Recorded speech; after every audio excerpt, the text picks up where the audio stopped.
Hoy en Tendencias 21 Televisión nos desplazamos hasta la sede del Instituto de la Ingeniería de España para hablar con su presidente, Manuel Moreu Munaiz. El Instituto de la Ingeniería constituye la Federación de Asociaciones de Ingenieros Superiores y agrupa a más de 100.000 ingenieros de diversas especialidades. Bienvenido, don Manuel, al canal de televisión de Tendencias 21. Bienvenidos al Instituto de la Ingeniería de España. Muchas gracias. ¿Podría comentarnos en qué estado de desarrollo se encuentra actualmente la ingeniería española? Bueno, la ingeniería española, cuando nos movemos en entornos internacionales, nuestros ingenieros demuestran un conocimiento y una capacidad de trabajo, yo diría que en términos comparativos inmejorables, comparables a los mejores de cualquier país. Eso es por una serie de circunstancias, entre las que yo destacaría la gran amplitud de conocimientos básicos de nuestra formación. Otro de nuestras cualidades está suscitada por la dificultad que supone hacer una ingeniería, y eso nos hace tremendamente combativos, es decir, somos capaces de pelear, de trabajar duramente con cualquier ejercicio, por difícil que sea. Y eso de alguna manera, cuando estamos en entornos internacionales, nos hace destacar, estas cualidades nos hacen destacar. En los últimos años, nuestra crisis, vamos a decir, lo que ha sido tremendamente severa, comparada con las de nuestros países próximos, con raras excepciones, nos ha obligado a salir fuera con una mayor dedicación.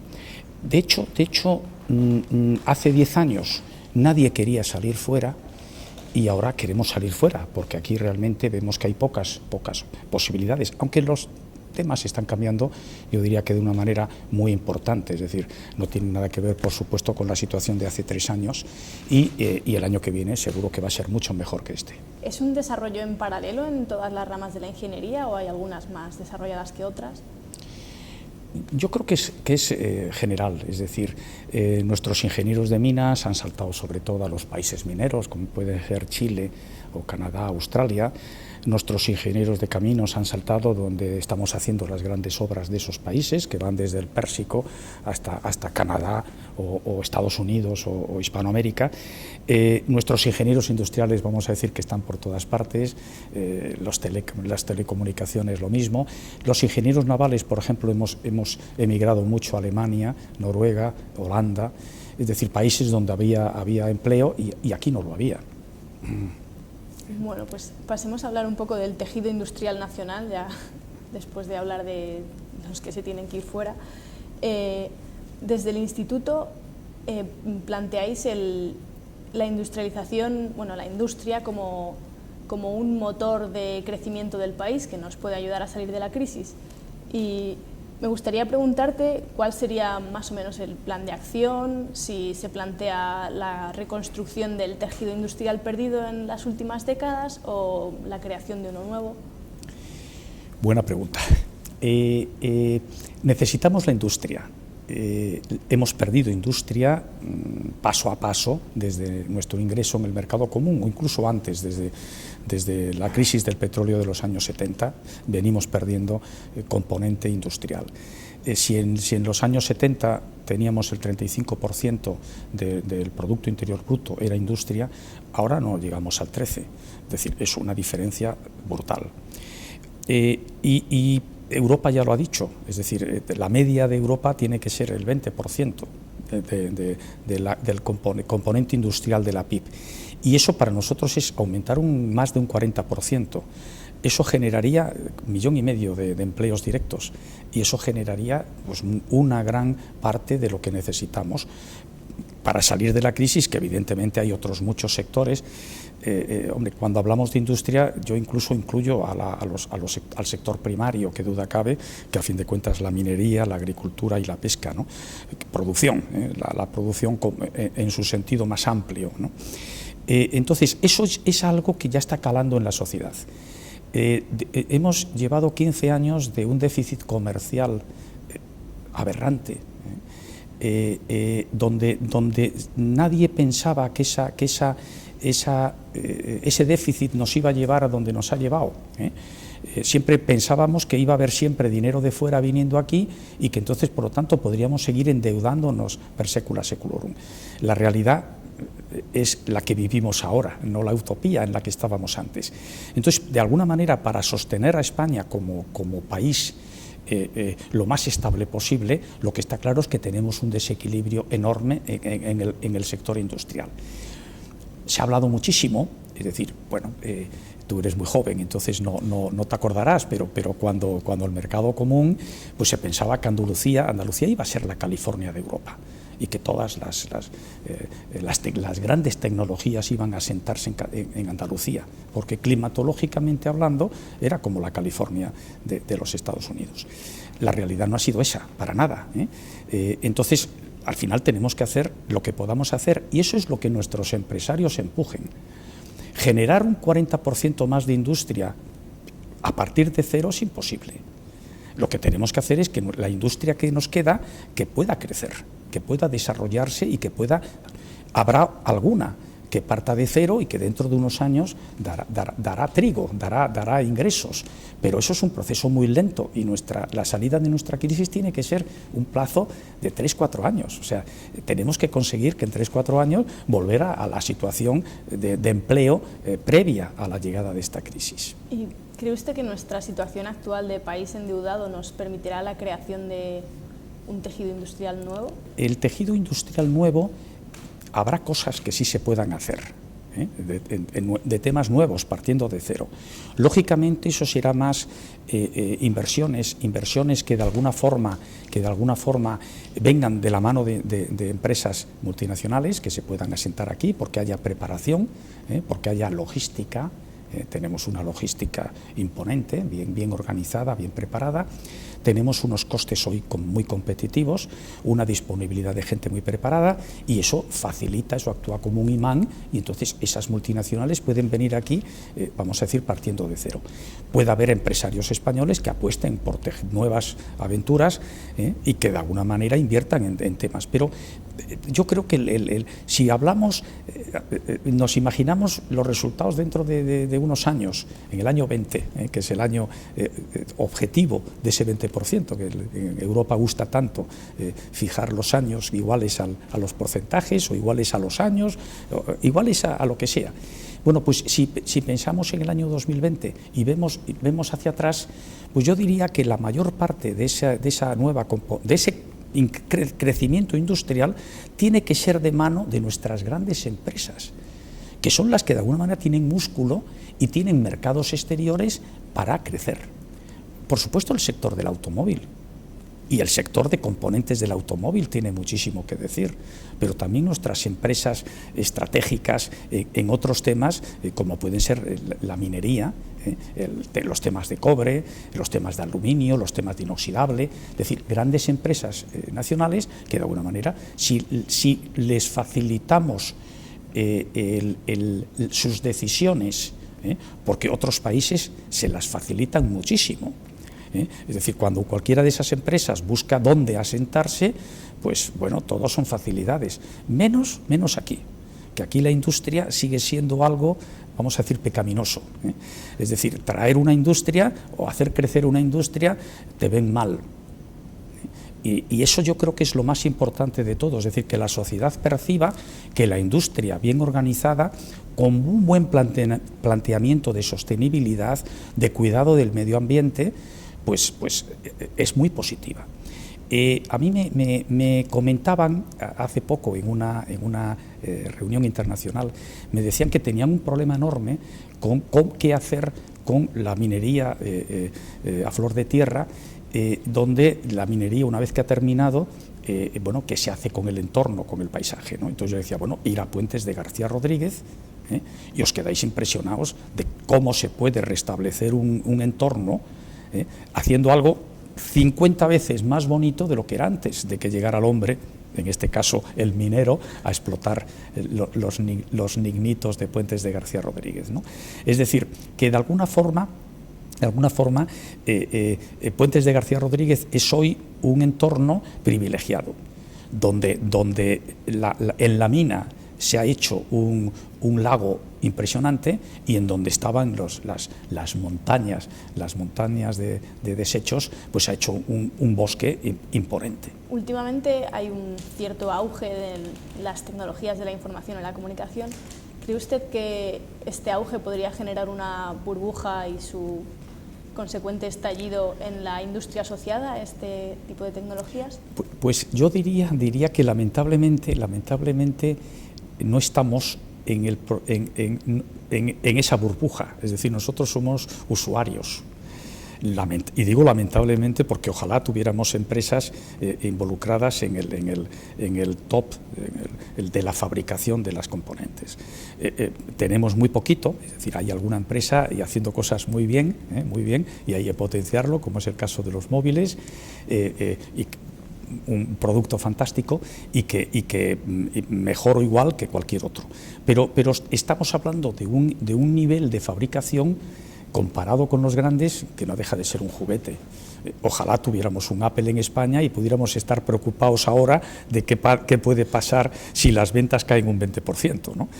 Es decir, lamentablemente no nos preocupa. Somos usuarios y hay muchísimo que hacer, incluso como usuarios. ¿Considera usted que la energía nuclear es un potenciador de crecimiento industrial en un país? Pues hoy en día, a raíz del desastre de Fukushima, que en términos navales fue un tiro en la flotación, se hace muy difícil el retorno de la nueva generación de centrales nucleares. Antes de Fukushima sí era viable ese camino, sí había grandes proyectos industriales pensando en la nueva generación de reactores.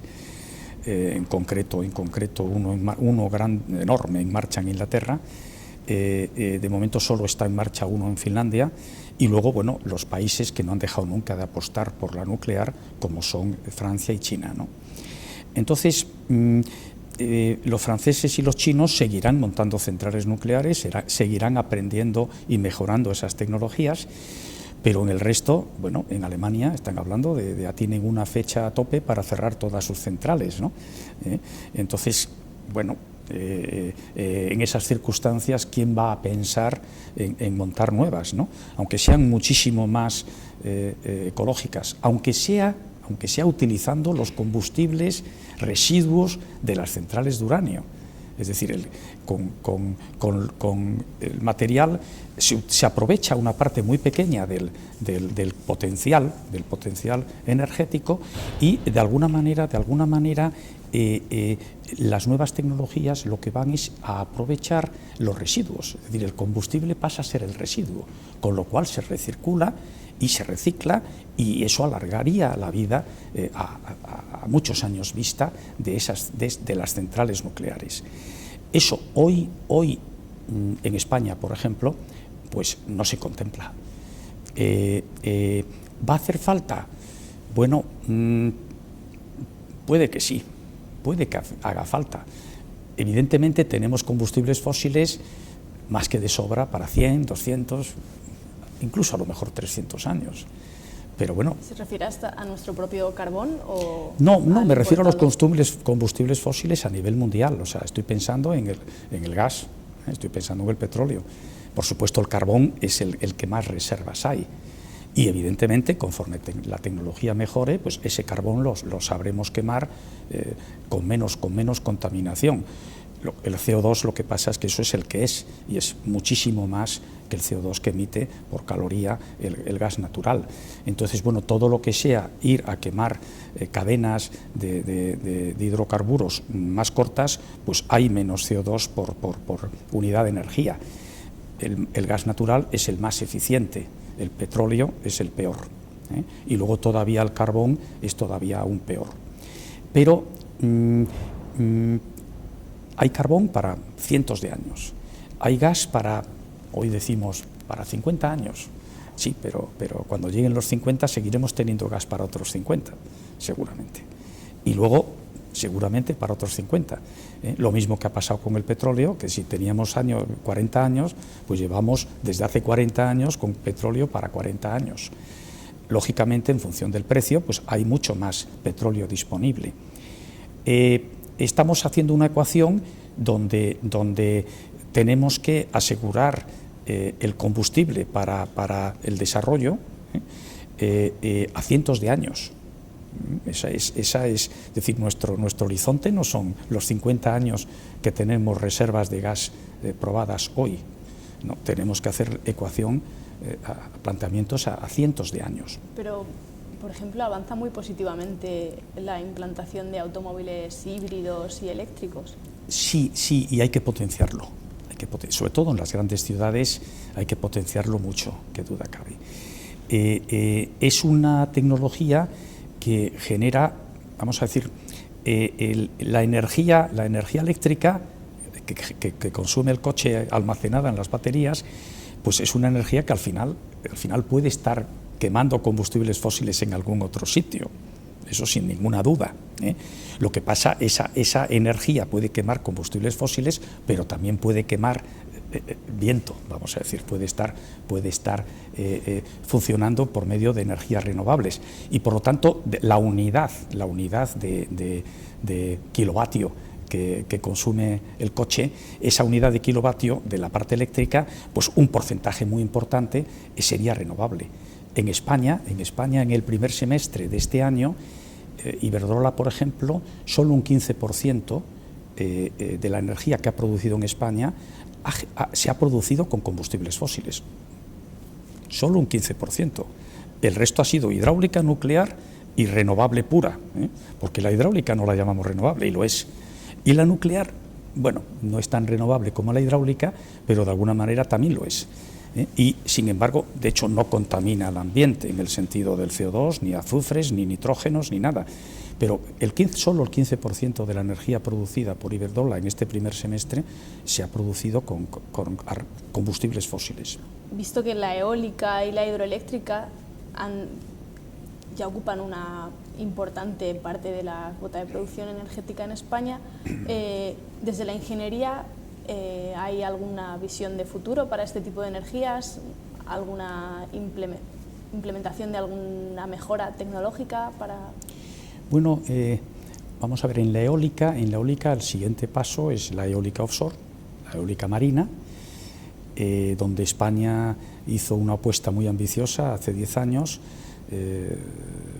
7 años, que se ha quedado en agua de borrajas. No se ha puesto un solo kilovatio operativo comercialmente en el mar, y es una pena, es muy lamentable, y que requiere un ejercicio de reflexión al respecto y tomar decisiones que empujen en esa línea, porque no estamos construyendo proyectos en España, pero sin embargo sí estamos construyendo proyectos para el norte de Europa.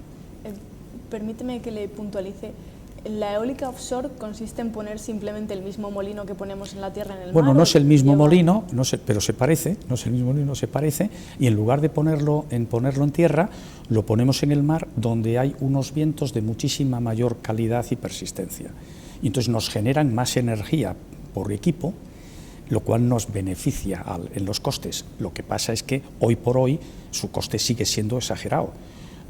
Si comparamos el desarrollo de costes de la eólica en tierra, pues también nos sorprendería lo que hemos sido capaces de abaratar esa energía con el conocimiento del mismo. Es decir, hoy en la eólica marina vamos a decir que necesita subsidios. La eólica en tierra en muchísimos países ya no necesita subsidios para operar. Eso es un tema muy importante. Y seguramente, pues dentro de 25 años, la eólica offshore, la eólica marina, tampoco necesitará subsidios para operar en muchísimos sitios. Estamos construyendo unidades cada vez más grandes que abaratan los costes, y esas unidades en tierra es muy difícil ponerlas. Sin embargo, en el mar no tenemos límites. Y ya que hablamos del mar, hablemos directamente de la energía mareomotriz o hundemotriz, como se prefiera. Tengo constancia de que usted es bastante experto respecto a este tipo de energías y a este tipo de proyectos, y me gustaría que me comentara cómo se plantea el futuro de este tipo de energías. Bueno, el mar, vamos a decir, hombre, el viento marino está en el mar, pero bueno, el mar siempre lo asociamos lo que está en el agua, ¿no? En el agua tenemos muchas energías, ¿no? La energía térmica, es decir, hay un salto térmico entre el agua de superficie y el agua profunda que de alguna manera puede aprovecharse en un tipo de centrales que el gradiente térmico es bajo, pero las cantidades son inimaginables y por lo tanto, bueno, ha habido algún prototipo, es difícil pensar que eso pueda ser ampliado a niveles de los que necesitamos. Otro de los temas importantes son las corrientes. Las corrientes pueden ser de marea o pueden ser, vamos a decir, continentales, como por ejemplo la corriente del Golfo, ¿no? Entonces la corriente del Golfo, pues por ejemplo cuando entra cuando sale del estrecho de Florida, pues es una corriente con una energía tremenda que puede ser aprovechada de una manera, vamos a decir, cara, pero no tan cara como para pensar que cuando se entrara en un esquema de producción en masa pudiéramos abaratarlo para ser competitivo. Yo creo que es un escenario perfectamente posible. Otras veces son las corrientes de marea, que son corrientes que no son continuas, como en el estrecho de Florida, sino que son corrientes que vienen y van en función de las mareas. Eso también de alguna manera genera una energía muy importante y que yo diría que aprovechándose conjuntamente con la eólica marina tiene un futuro muy prometedor. En muchos emplazamientos se nos junta el viento, sobre todo en el norte de Europa, con grandes corrientes, entonces podríamos aprovechar ambas. Y luego, evidentemente, pues la energía que vemos más frecuentemente, que son las olas. El problema de las olas es que es una energía por unidad de área muy útil, muy buena, entonces por lo tanto parece muy eficiente, pero el problema es que cuando en un generador eólico, cuando se superan unos 25 metros por segundo, paramos de producir, no somos capaces de trabajar con esa ventolera. Entonces los molinos tienen una posición de seguridad donde no se crea par hasta que el viento vuelva a amainar. Sin embargo, con el oleaje, bueno, si estamos en superficie lo vamos a aguantar sí o sí y nos acaba rompiendo. Es decir, muchos de los artefactos de investigación que se han puesto en marcha para generar energía a partir del oleaje. ¿Se refiere a los de Santoña? Por ejemplo. Bueno, pues han dado problemas y han generado mucho menos de lo que se esperaba, y luego, bueno, pues tienen una vida, a consecuencia de la carga cíclica de las olas, bueno, pues que sufren muchísimo. ¿Eso quiere decir que no vamos a poder en el futuro explotarlo? No, quiere decir que estamos en una etapa de investigación todavía preliminar. ¿Y la energía menos explorada de momento es la geotérmica? Hemos leído en la propia web del instituto que la Universidad de Valladolid ha publicado un estudio en el que sostienen que la capacidad de la energía geotérmica daría para abastecer a la red eléctrica española al completo. Y ¿existe alguna previsión sobre la implantación de la tecnología EGS en España? Bueno, hay algunas aplicaciones donde se aprovecha los caudales de agua calentada por el magma y que por lo tanto ya es una energía, vamos a decir, amable, es una energía que podemos aprovecharla para calefacción y muy útil y muy eficiente. Eso de alguna manera está ahí y es comercial y se usa. El salto a generar una gran planta de potencia, pues tendríamos que ir a un gradiente mayor de temperatura y entonces, bueno, pues estamos muy próximos vamos a decir, al magma. Y bueno, las cosas no son tan fáciles. Eso no quiere decir que la energía, está claro que es más que suficiente para alimentar al mundo. Es decir, está ahí debajo y lleva allí millones de años y es una energía brutal. Y bueno, pues sí. Ahora, ¿tenemos la tecnología para aprovechar a nivel industrial? No, yo creo que todavía necesitamos mucha investigación, muchos aprovechamientos donde vayamos abaratando el coste de generación de esa energía. Es decir, por ejemplo, el oleaje. Pues el oleaje, claro que podríamos producir energía. El problema es a qué coste. Bueno, pues aquí hay cosas que sí son muy baratas y son viables, y a lo mejor otras que tienen un coste, vamos a decir, excesivo, pero que tenemos que mejorar, sin duda. Y habrá que hacer proyectos cada vez más grandes, de aprovechamiento mayor, pues para poder aprovechar esa parte de la energía que está ahí y la tenemos accesible. Bueno, respecto al transporte marítimo, siendo usted ingeniero naval, ¿podría comentarnos en qué punto nos encontramos ahora mismo? Hombre, yo diría, no voy a decir el cero, porque tenemos flota, tenemos una flota con unos armadores que pelean muy duro para salir adelante en un entorno global que no es nada fácil. Pero por poner un ejemplo, hace 10 días que estuve en México, ¿no? Me decían en Veracruz que hace 25 años tenían una línea regular con España. Y entonces, bueno, los productos españoles llegaban a México vía la línea regular a Veracruz. Lo mismo pasaba con Colombia, lo mismo pasaba con Venezuela, con Buenos Aires. Es decir, nuestra mercancía se movía a África, entonces se movía de una manera sencilla, es decir, no había que mandarlo al norte de Europa las mercancías para que luego pudieran llegar a La Habana, ¿no? Sino que nuestros barcos iban a esos países. Todo eso se acabó. Entonces, hoy estamos en una globalización donde la mayor parte de la carga general, luego si hablamos de petróleo, de gas o de mineral, de hierro o de carbón, bueno, pues la cosa es distinta. Pero hoy en día la carga general como tal no existe. Toda la carga general viene en contenedores, lo cual es una máquina, es una caja tremendamente eficiente que permite mover mercancías por todo el mundo de una manera muy competitiva. Pero lo que nos falta en España es flota. El 95% del transporte de las toneladas milla que usa España vienen en barco. Eso es algo desconocido para la sociedad. La sociedad piensa que vienen en avión. En avión viene una mínima parte, o que vienen en camión. En camión vienen mucho más que en avión, pero también sigue siendo una mínima parte. El gran grueso del transporte se realiza en barco. Y esos barcos son españoles para nuestras importaciones y exportaciones en un porcentaje ridículo.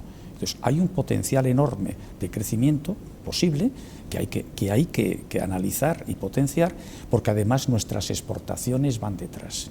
Es decir, cuando va nuestra bandera, bueno, pues eso facilita y abarata nuestro transporte. Es decir, si nuestras mercancías para ir a Estados Unidos tienen que ir primero a Rotterdam, pues las está encareciendo mucho. Sin embargo, si hubiera línea regular con Estados Unidos, bueno, pues entonces nuestras mercancías irían de una manera más competitiva a los Estados Unidos. Y eso incrementaría nuestras exportaciones, que es lo que necesitamos. Sí. Qué duda cabe. Sí. Y hablando más a nivel internacional, ya no solo español, hablando a nivel de industria naval, respecto a los buques petroleros, ¿estamos ya preparados para transportar hidrocarburos en condiciones de seguridad total? Bueno, eso sin ninguna duda, vamos a ver, sin ninguna duda. O sea, los petroleros tuvieron unos, no voy a decir defectos, es la época, ¿no? Es decir, en la primera etapa, nos remontamos a 50 años, pues los petroleros llevaban crudo y esos mismos tanques de crudo en el regreso llevaban agua. Bueno, había una contaminación, evidentemente, al descargar ese agua, sin duda. Luego, hace 40 años, se decide que no, que tiene que ser lo que se llama el lastre segregado. O sea, tenemos que construir los petroleros con tanques independientes para el lastre. Bueno, de alguna forma, eso sigue siendo insuficiente, porque si hay una colisión, hay tanques de crudo en contacto con el mar y entonces hay una fuga. Entonces surge el doble casco. Bueno, pues ahora ya tenemos doble casco, y entonces si hay una colisión, pues para que haya fuga de petróleo, tiene que ser una colisión muy grande. Puede ocurrir, pero ya el porcentaje de accidentes es muchísimo menor. Bueno, vamos mejorando en la seguridad, y las cifras de derrame de hidrocarburos al mar procedente de los barcos hoy es una pequeñísima parte de lo que echan los ríos, por ejemplo. Por accidentes o por cualquier otra cosa de lo que ocurre en tierra. un animal que vacía la lata de aceite en las tuberías de su casa, bueno, por ejemplo, ¿no? Un animal de 2 piernas, entendemos. Bueno, animal de 2 piernas, correcto, correcto. Bueno, pues eso evidentemente, las estadísticas muestran que la contaminación del transporte, y el transporte marítimo, cuando hablamos del 95% de las toneladas milla, las cifras son espeluznantes. Es decir, si nos remontamos a la ruta de la seda y pensamos en las caravanas de camellos que traían unas mercaderías, unas sedas, unas piedras preciosas, unas especias, lo traían a Europa y volvían con otra mercancías añoradas en China, de alguna manera analizamos las toneladas milla que suponían todas aquellas caravanas de camellos y lo comparamos con lo que movemos hoy en día de transporte, pues resulta absolutamente inimaginable. Es decir, hoy en día pues tú tienes a tu disposición para ti sola una caravana de camellos, moviendo lo que tú compras a diario, el combustible, un coche, todo lo que compras, es decir, al final genera un esfuerzo que es una caravana de camellos con todos sus acompañantes trabajando para cada persona. O sea, es una absoluta locura. Bueno, el coche será mejor que compre uno fabricado en España, ¿no? Sin duda ninguna, y además son mejores, sin duda ninguna. Cambiando de rama, el próximo mes de septiembre tendrá lugar el 6º Congreso de Ingenieros Agrónomos. ¿Y qué políticas se sostienen desde el Instituto respecto a los temas más comprometidos, controvertidos de la agricultura? Bueno, hay muchos temas y de hecho vamos pensando en organizar a la vuelta al verano una jornada en el Instituto de la Ingeniería de España con la actual presidenta de los ingenieros agrónomos, Maricruz Díaz, y sobre un tema que es un tema, vamos a decir, de esos tabús, los transgénicos, ¿no? Que bueno, pues que de alguna forma no nos asusta nada que hagamos mutaciones con los embriones humanos, por lo menos a mucha gente no le asusta, y esas mismas personas que no les asusta lo que se pueda estar haciendo con los embriones humanos, sin embargo, al trigo que no lo toquen. Es decir, es un contrasentido, ¿no?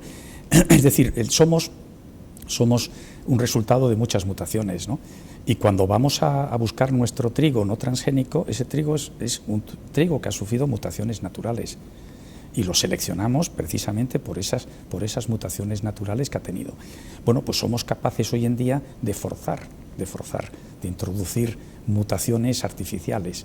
Bueno, yo creo que no hay que desecharlas, hay que estudiarlas, hay que conocerlas, hay que pelear para que haya variedad. Es decir, no podemos tener operativas una sola variedad de trigo, ¿no? Hay que pelear para que haya una variedad en el mercado de distintos sabores, de distintos productos, etcétera. De la misma manera que no podemos consentir que solo haya una variedad de gallinas poniendo huevos en todo el mundo. Bueno, es absurdo. Es decir, ¿por qué? Porque como hay una enfermedad que afecte a esas gallinas, nos quedamos sin huevos. Entonces hay que buscar enriquecer lo más posible y mantener lo más posible la variedad genética que nos da la naturaleza. Pero además de eso, si somos capaces de mejorarla, ¿por qué no? Y habrá de todo, y habrá cosas que sí, cosas que no, pero el no, por definición de entrada, yo creo que es un error, un gravísimo error. Otro de los temas cruciales en nuestra agricultura, si estamos en España, es, bueno, estamos importando, no sé si son 10 millones de media, más o menos, unos 10 millones de toneladas año de grano. Lo que ocurre es que ante ese déficit de millones de toneladas de grano, la cuestión está, como país deberíamos de decir cómo somos capaces, qué tenemos que hacer para ser autosuficientes o exportar, ¿por qué no? Bueno, pues evidentemente la solución a eso pues se llama regadío, y eso consume mucha agua, pero tenemos mucha agua.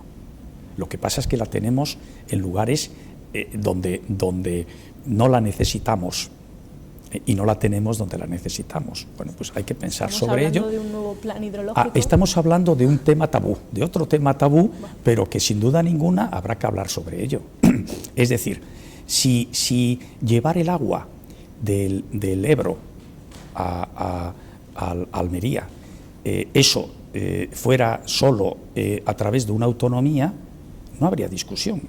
Pero como tenemos que atravesar 5, hay muchas discusiones. Bueno, pero es que somos un país. Bueno, pues habrá que pensar de una manera racional y resolverlo. Y estamos tirando al mar miles, decenas de miles de hectómetros cúbicos de agua que realmente pueden ser la solución, pues no solo ya para importar los 10 millones o evitar la importación de los 10 millones de toneladas año de grano que necesitamos. Bueno, pues que a lo mejor dentro de 10 o 20 años esos países ya no nos pueden suministrar ese grano. Bueno, pues habrá que pensar en cómo podemos mejorar nuestro sistema de producción y llegar a una autosuficiencia, porque es posible. Y si es posible, yo creo que hay que plantearlo, con independencia de que el empleo, aunque el valor relativo es muy alto y incrementa mucho la riqueza del campo, bueno, sabemos que el valor no es lo mismo que hace 100 años, donde el valor de la mercancía en el campo era un porcentaje altísimo del PIB. Hoy en día, pues a consecuencia del desarrollo, el porcentaje del campo, pues oye, con el 3% de población, el 2% de población en el campo, se mantiene el país. Bueno, eso es que era el 80% hace 200 años, ¿no? Es decir, hoy en día con la maquinaria necesitas muy pocos recursos. Bueno, también da un valor muy escaso, ¿eh? Pero bueno, tenemos una industria agroalimentaria que en estos años de crisis ha crecido a unos porcentajes próximos a los 2 dígitos. Es decir, estamos exportando productos elaborados del campo creciendo a un 6, un 7, un 8 y un 9% al año, lo cual es un éxito importantísimo de nuestra industria. Vamos a pasar a la aeronáutica. Por desgracia, en los últimos años hemos visto más accidentes aéreos de los que tenemos costumbre, y concretamente en España hemos tenido con el Airbus, y me gustaría plantearle si tienen constancia desde el Instituto de algún incremento en la investigación en torno a la seguridad de las aeronaves. Bueno, cuando hay un accidente de esa magnitud, en un vuelo de pruebas que está precisamente para probar el avión, y lo prueban con todo tipo de vamos a decirlo, de trampas, es decir, la prueba implica someterlo a todo tipo de vejaciones para asegurar que sale bien, sale ileso de cualquier circunstancia. O sea, esas pruebas las haces en tierra, simulando, y luego, bueno, las tienes que hacer en el avión. Sin duda ninguna, cuando la Comisión de Accidentes nos dé sus conclusiones, pues será con muchísimas causas que jamás se habrían producido en otra circunstancia, o sea, seguro. Es decir, ahora ocurrió y eso sin duda pues generará unos procedimientos, unos protocolos muchísimo más estrictos para que eso no se repita. El presidente de Airbus en el siguiente vuelo de prueba embarcó. Es decir, para decir, bueno, esto es un tema que ocurre una vez y no tiene por qué volver a ocurrir. O sea, como una muestra de apoyo a todo su equipo, a toda su gente. Entonces, de alguna manera, lo deseable es que lo hagamos bien sin que ocurran esos accidentes, eso está claro, y tenemos que seguir siempre trabajando en esa línea. El accidente, pues lo que hace recordar es que no somos perfectos. Y entonces, pues a veces los accidentes ocurren, a veces por error humano, o a veces por un error de software, porque los sistemas mecánicos tienen menos tendencia a fallar, pero a veces los software combinan distintas aplicaciones, distintos elementos, y bueno, pues puede darse una circunstancia tan nefasta como esa. ¿Qué duda cabe que ese accidente no habría pasado nada si en el recorrido pues no hay ese cable de alta tensión. Es decir, ese accidente hubiera sido un accidente sin vidas, unos daños mecánicos, evidentemente, pero que no afectarían, el avión se reconstruiría y no habría pasado nada. Pero bueno, en la trayectoria de aterrizaje pues había un cable de alta tensión que fue lo que provocó. O sea, es lamentable, pero bueno, ocurre todo el accidente y luego a su vez pues estaba el cable. Muchas gracias por recibirnos, don Manuel. Si quiere añadir algo más. Nada, siempre a vuestra disposición para lo que queráis.